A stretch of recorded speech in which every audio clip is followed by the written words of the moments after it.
Ladies and gentlemen, family and friends, scholars and dignitaries, welcome to another episode. Welcome to my world. Hello, friends.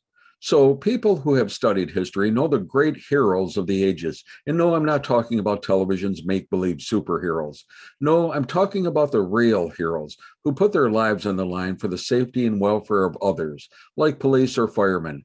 And sometimes it's people willing to defend their principles and to take an uncompromised stance for life, for liberty, and the pursuit of happiness, even if that means that you may forfeit your own life, your own liberty, and your own pursuit of happiness.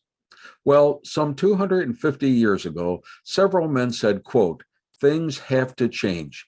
They no longer could take the degree of abuse, control, exploitation, and mistreatment they suffered from a political figure in another country, sort of like an absentee landlord.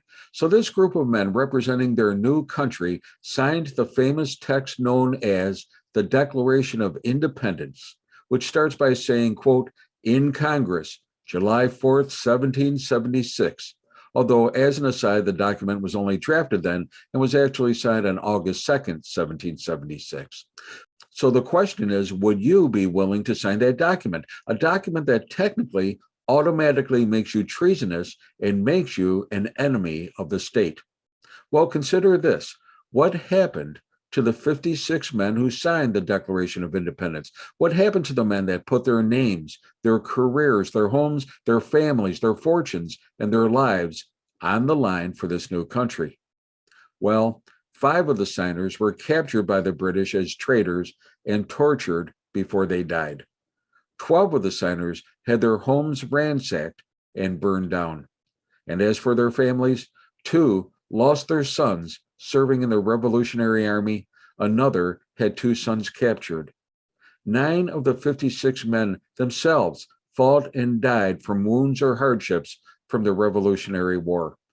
These men knew that they weren't just making a statement, but pledging their lives when they signed that document, and yet they still signed. To them, honor, freedom, and liberty were greater than fortune. So you might think that these were great men, like they possessed great strength or tremendous wealth. But actually, 11 were merchants, 9 were farmers, 24 were lawyers or jurists, and yes, many were men of means, but they knew that signing the Declaration meant that if they were captured, the penalty would be death. And here's what happened to several of the signers. Carl Braxton of Virginia was a wealthy planter and trader. He watched as his ships were swept from the oceans by the British Navy. He finally had to sell his home and properties to pay his debts, and eventually he died in poverty, in rags. John Hart was driven from his wife's bedside as she was dying. Their 13 children fled for their lives.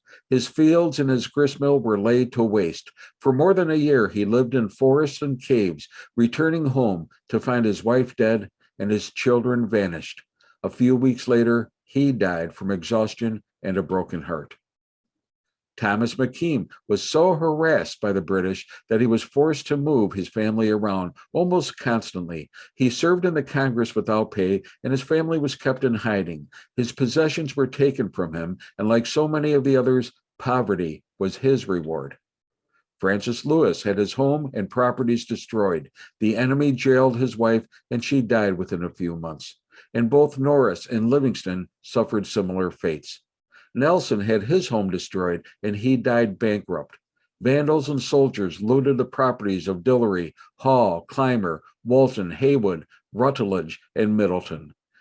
And as for John Hancock, the first and largest signature on the Declaration, well, John pretty much escaped the tortures and punishments of the British. He went on to support the Revolutionary War by raising monies for the war effort and helping especially with naval preparations. And he had a distinguished career in both business and was re-elected to the House of Representatives and Congress after the war. He was very popular with the people and even ran for president against George Washington, although not too hard because he wanted Washington to be the first president. After that, he served in various political roles until he died some 17 years later on October 8th, 1793. So today, when people say they would support a cause, they have no idea how far some people have gone, how much some people have given to bring them the life, liberty, and freedoms that they enjoy today. These were not crude or crass people. Most were soft-spoken men and gentle people. They certainly were not warmongers, and they knew the wages of war, especially for themselves. These people are the real patriots, the real heroes, the real McCoys, and they put liberty over fortunes, even to the point of putting their lives on the line against a larger, much stronger government. Hey, be safe, be well, and please don't take our freedom for granted. It's come at a very dear price, and may God bless.